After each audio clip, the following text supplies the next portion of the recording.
Did want to do a quick video just for those of you. Actually, I'm going to keep my sunglasses on if you don't mind here. It's typical Western Washington spring in the sense of it's sunny right now. There's going to be rain coming here. You can see in the background there. It's just back. Anyways, you all know if you're living here. For those of our nuke customers, very important if you've picked up your bees already or are going to be picking up your bees either this weekend or next weekend, we'll be notifying you. Keep feeding, just keep feeding. This weather just isn't. Now it looks like next week it's supposed to get up into the 60s, which will be great.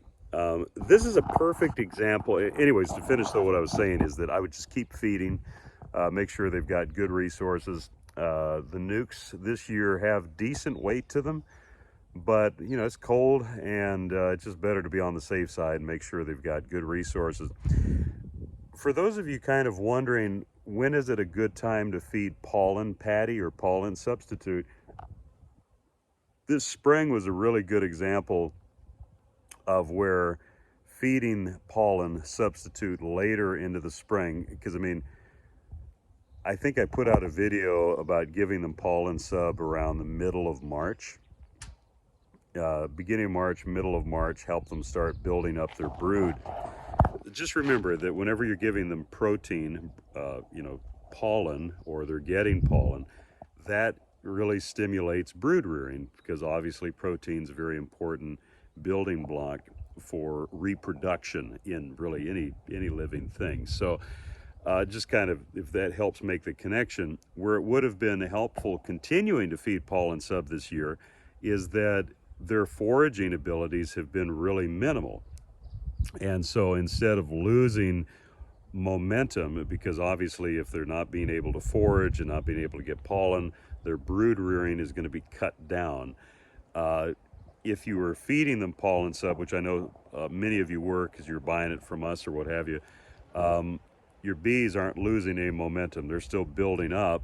The thing you're going to have to be careful of is in the next week, 2 weeks, 3 weeks, if we start to get milder weather, is that swarm impulse is going to be there, especially as the maples begin to bloom and they're getting pollen. There's going to be that immediate switch to, oh my God, spring has started.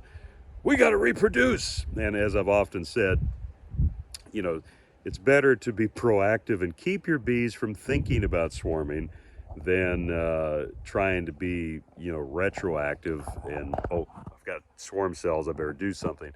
Because, distracting bees from swarming is like, distracting teenagers from thinking about sex. I mean, it's just, if at all possible, just keep them from even thinking about it in the first place, which, anyways, you get the analogy.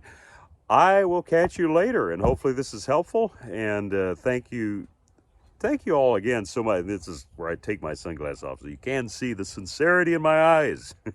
No, but seriously, thank you so much, all of you who have purchased nukes from us. Please continue to keep us notified how they're doing. If you have questions, things like that. We've still got around 600, 700 nukes to distribute. We've already distributed around 700 nukes.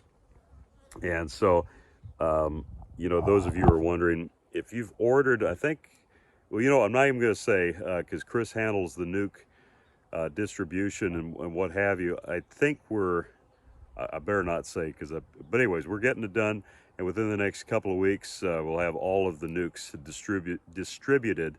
But like I say, we've got about another 700 to distribute here in the next between this weekend, next weekend, and then we'll wrap up the season. So anyways, catch you a little later.